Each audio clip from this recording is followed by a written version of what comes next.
So the first part was for this was to change up the for the priority one so that's so new teachers onboarding, observations, and mentoring. So things that are kind of already put into place based on our school, and then I highlighted things that we've done, are in progress, or still need to be done. So obviously, like the observations, that'll be once. How closely have you gone through that new hire handbook that linked in the chair meeting?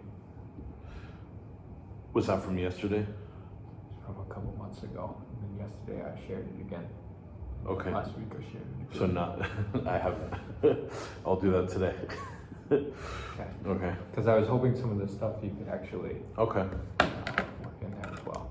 All right. So I will do that. So then, so talking to them, I've already contacted Stephen. We've already had a couple correspondence back and forth. And I'll do so again before leaving next week, just to make sure everything is all set up for when he comes in. And then, so I think out of all of the school priorities are achievable in some way, but I think this one is probably the easiest to complete throughout the full cycle. And then for priority 2, when it comes to sort of ELL improvements, I think a lot of those things are already kind of in place. But you emphasized this year at the beginning of the year on site training how we're all English teachers. And so I think that, one of the things that we did later on in the year was the vocabulary, but probably making that more of an emphasis for the start of next year. How do you imagine making vocabulary an emphasis? Well, so one of the things, just looking back at things that I did or didn't do, was that, in the guided notes that we have, in the PowerPoints that are there, there's, highlighted lots of different vocabulary words, but making that part of the class and actually having the kids use those vocabulary words in class, helping them if they're struggling with it. So it's, one of the things of making sure that they do it, but then not putting it in the class in the instructional time. So that's one area of weakness that I think in my lessons that I can improve on for next year.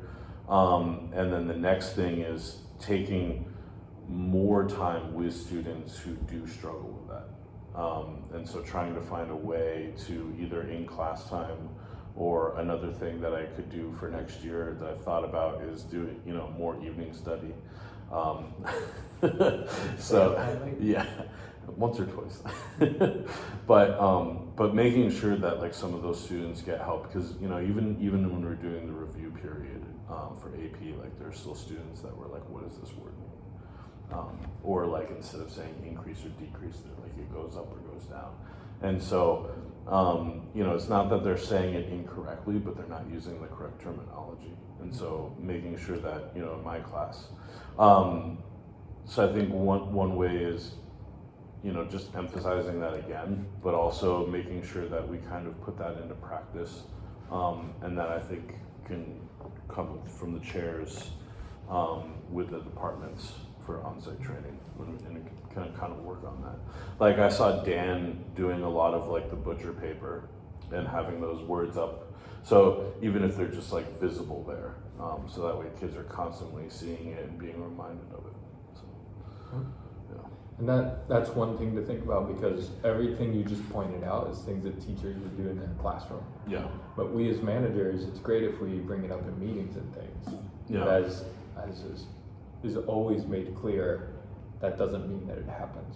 Right. And so I think, so that's one thing is that, so I had this sort of walkthrough, and that maybe could be more when, with Jennifer, Tammy, and Spencer, as that next year, because I remember when meeting with Spencer at the beginning of the year, and we never ended up having any sort of like peer observation or having him come in, and so maybe that's something that we can organize with the ELL teachers next year, is to have more walkthroughs. And next year we have an ELL chair.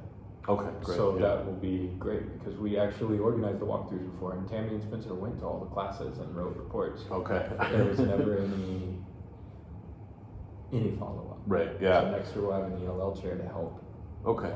Because just as you're saying these things, our concern that we always fight with is if we tell teachers to focus on 7 things, they will focus on nothing. Or like Sure. different teachers do different ones. So the vocabulary is one this year. That's why in the end, I made all the quizzes. Yeah, yeah. And then we handled all the grading.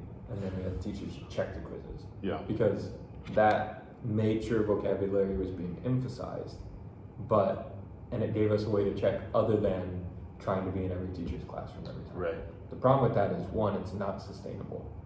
9 weeks almost burnt Melissa and I both out. Yeah. Because it was eating so many hours. Right. And 2, the kids handled it amazingly well, but Yeah. surely they're going to hate tests at some Yeah. point. Well, I mean, maybe that would be for a different standard for AP classes, though. So, and I don't think it has to be anything too big, because obviously, within a unit, you're looking at a lot of vocabulary words. So, but just maybe focus on like 5 that are going to be the most important for that unit. 5 per unit might be rough in an AP course. Yeah. I think you could boil AP economics down. Oh no! I'm saying like per week, like Per or like week. or like Okay. in a unit, like so like you said, like not 5 per week, 10 per week. Yeah, not stressing out like Yeah. students Yeah. and or teachers, but just because it's one of the things like we have in our we have our language objective, our learning objective. Mm-hmm. One of the things I like that Brandon would do is that he'd always put up a word of the day. Right, so at least there'd be 1 or 2 things that it's like these are the key words you have to focus on. So that might be something that's also nice to implement, because and again, just going back, is like how often we stress those vocabulary words, but we don't practice those, and so so I just think for this one for the school improvement plan is something that's it's already being emphasized, but like you said, now that we have an ELL chair, it's maybe something that we can do where it's a little more sustainable, and do it in a way where we emphasize it in on-site training, we practice it, and then we just as chairs also follow through with it and make sure that like in our observation that's part of the thing, as far as having the learning objective, language objective, and kind of focusing on key vocabulary. So we can put that in our observations, but then also just making sure that like, something simple, like my back room was really empty. So just like, every unit just have things like that. So, yeah. I love vocabulary. Yeah. Yeah. So yeah, anything else on that? I think that's good. Okay. All right. Great. That's it? Wait. Yeah. Oh, I thought you meant any more on vocabulary. Well, I have these other things? okay. So I have so this one would be like what a PD could look like then. Yeah. So that way, like if we want to focus with ELL chairs, how, and again, it doesn't have to be something that's like every week, but just like every month, like here are some targets. Here are things we're looking for. Here are things that we can do in our classrooms, and then just kind of have those walkthroughs. So just 4 mainly focused in the first semester, because I do find it hard sometimes. Like you said, you and Melissa got really burned out by doing those vocabulary quizzes. And I think like as the year goes on, things get stacked on top of each other, so it's really hard to put in new initiatives.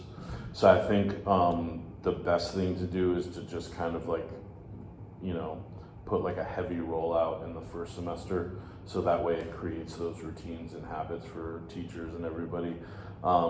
And then that way in the second semester, as we get closer to the exams and everything, it doesn't feel like new things are being added on. So yeah. Okay. Yeah, so- Now, there's one other section I specifically wanted to look at Okay. here. Obviously. And I'm guessing this has more to do with like privacy things, or the collecting data and reporting. Yeah. Okay. And what kind of data are we going to report that? I know we can mention it for our observations and things, but Yeah.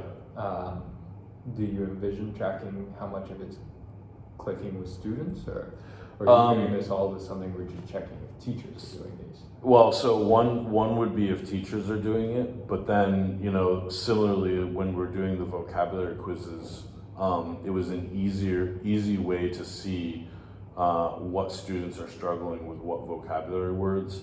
You know, especially like you can kind of see based on the BIP scores for econ, and then you look at the vocabulary. So if you see those scores and then you see that you can kind of see like a little bit of a parallel, because, you know, as I've told the students all the time, like in the questions, you know, they're not trying to trick you. Like the answers are in the question. So it's like if they miss that one vocabulary word, you know, a substitute or a complement, or looking at price elasticity of demand or supply, you know, it's really easy to do the right thing, but for the wrong, you know, for the wrong reason, and get it turned around. So I think one would be just making sure that we kind of check, you know, on grade cam and like do those sort of like analysis to see like where students are struggling. And again, I think, you know, with AI tools, it's easier to make differentiation. So that way, obviously you have to double check those things, but I mean, I think it's a lot easier to check for students now than it, you know, was before. So, and just getting teachers used to those kinds of things. So I think like, you know, so for instance, like I know like Shankar has his own way of kind of doing things, but making sure that he can do those things, but the way that we would like him to do it. So that way it's easier for him. And I think that's the other thing, is getting the buy-in from teachers of like, this is actually trying to take less pressure, you know, or like, yeah, make things easier for you. So that way it's like, it feels like more work now, but like once you do this and get used to it, then it's much easier for you to kind of like assess your kids and differentiate. So, Okay. yeah. So. Great. Yeah. Just wanted to see. Okay, yeah. But when I say like data and reporting, I don't mean like student specific, like That's where what I it's was like just wondering. Is like how much like you're track doing. like tracker but not tracking, like yeah. So